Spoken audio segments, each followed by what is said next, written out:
প্রিয় ভিউয়ার্স, শুভেচ্ছা সবাইকে আরেকটি নতুন ভিডিওতে। আজকের ভিডিওতে আমি আপনাদের দেখাবো কিভাবে আপনি আপনার কম্পিউটার বা ল্যাপটপের কনফিগারেশন খুব সহজেই চেক করবেন। আমরা যারা ল্যাপটপ কিনতে যাই বা কম্পিউটার কিনতে যাই, আমরা কিভাবে চেক করব যে এই সিস্টেমটার সিস্টেম কনফিগারেশনটা কি? বা কম্পিউটারটার প্রসেসর কি, হার্ড ডিস্ক কি, র‍্যাম কি, আপনাকে ঠিকমতো দিচ্ছে কিনা দোকানদার, এটা আপনি খুব সহজেই কিবোর্ডের সাহায্যে চেক করতে পারেন। ফার্স্ট কন্ট্রোল শিফট কিবোর্ডের এসকেপ কিটা চাপবেন। কন্ট্রোল শিফট এসকেপ কি এটা প্রেস করলে আপনাদের এরকম একটা অপশন আসবে। আসার পরে আপনি এই পারফরম্যান্স অপশনে যাবেন। যাওয়ার পরে আপনি প্রথমে সিপিইউ তে ক্লিক করবেন। সিপিইউ তে ক্লিক করলে দেখতে পাবেন যে ডান পাশে আপনার প্রসেসরটা কি। আমার প্রসেসরটা হচ্ছে কোন ইন্টেল কোর i7। এখান থেকে আপনি প্রসেসরটা চেক করবেন। তারপর মেমোরি হচ্ছে র‍্যামটা কত, র‍্যামটা চেক করবেন। ডান পাশে দেখবেন যে 8 জিবি র‍্যাম বা কত জিবি আছে বা আপনারা কত নিতে চেয়েছিলেন, আপনাকে কত দিয়েছে, এটা আপনারা চেক করতে পারবেন।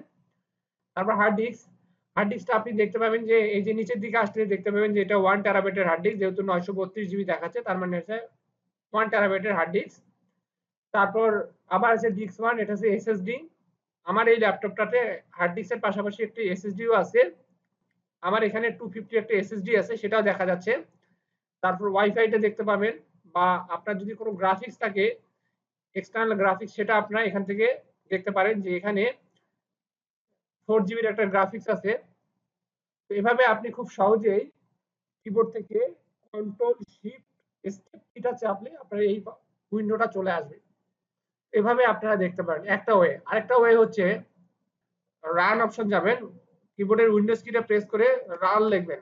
রান লেখার পরে এই রান অপশনটাতে আপনারা লিখবেন হচ্ছে DXDIAG, এই কমান্ডটা লিখবেন। এই কমান্ডটা দিয়েও আপনারা একটি কম্পিউটারের কনফিগারেশন চেক করতে পারেন।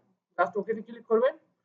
ওকেতে ক্লিক করবেন, তারপরে দেখবেন যে একটা উইন্ডো চলে আসছে। এখানে আপনারা দেখতে পাচ্ছেন খুব সহজে যে এটার হচ্ছে উইন্ডোজটা কি দেয়া আছে, তারপর হচ্ছে এটার ল্যাঙ্গুয়েজটা কি, তারপরে কোন ব্র্যান্ডের ল্যাপটপ, এসপি ব্র্যান্ডের ল্যাপটপ, সিস্টেম মডেলটা আছে এসপি প্রোবুক 450 G3, তার প্রসেসরটা কি আছে ইন্টেল কোর i7, মেমোরি হচ্ছে র‍্যাম কত আছে, আপনারা খুব সহজে এখান থেকেও দেখতে পারেন। তো প্রিয় ভিউয়ার্স, আমি আপনাদের জাস্ট সিস্টেম ইনফরমেশন কিভাবে দেখতে হয় এটা আপনাদের মাঝে শেয়ার করেছি। যদি আপনাদের ভালো লেগে থাকে, যদি আপনারা উপকৃত হয়ে থাকেন, তাহলে অবশ্যই আমার ভিডিওটি শেয়ার করবেন এবং অবশ্যই আমার চ্যানেলটি সাবস্ক্রাইব করে পাশে থাকবেন। আসসালামু আলাইকুম।